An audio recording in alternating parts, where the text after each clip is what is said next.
Hello, I'm Violet. For this week's Workshop Wednesday, I'm showing you how to embroider flowers.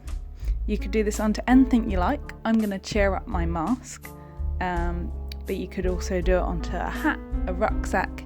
The stiffer the material, the easier it's going to be. You're going to need a thickish needle, a pen, some scissors, embroidery thread, or you could also use wool, especially if the item is woolen. And some coins. You can use different size coins for different size flowers.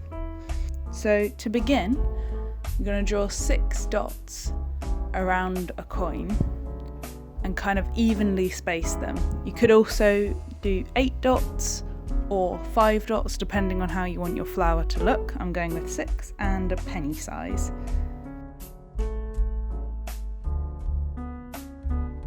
So once you've got your 6 dots, you want to grab the needle and thread the eye. This can be a little fiddly, but you've got a big needle, so it should be quite quick. And then you want to wrap the thread around the end of the needle and pull all the way down to the bottom of the thread. This should form a nice knot to hold the flower in place. So, you're ready to start embroidering. Pierce the centre of the circle of dots from the back, and then pull it to make a small loop going out towards one of the biro dots. This is going to be your first petal.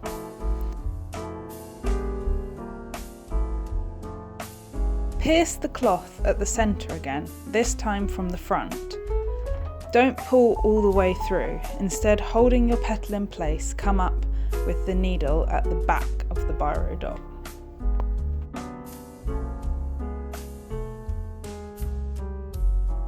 Now this bit you can pull all the way through and then go back down and do a little stitch to kind of hold that petal in place.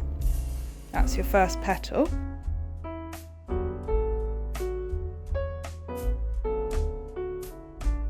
And then you want to just come back up with the needle at the center point again, ready to start your next one. So at the back there'll be 2 stitches kind of on top of each other.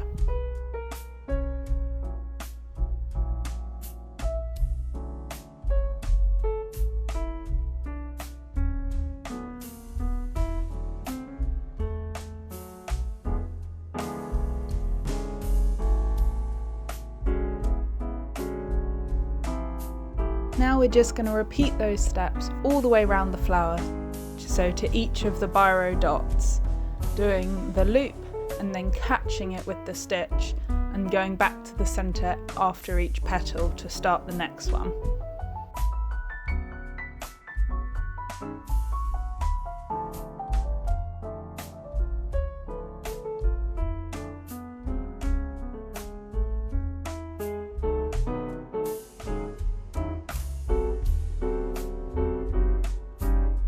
Once you've done all the petals, you just want to tie a knot. So you're going to catch the last stitch you did and then come back through the kind of loop that you've made to tie a knot. And I'm going to go for a double knot just to make sure it's extra secure.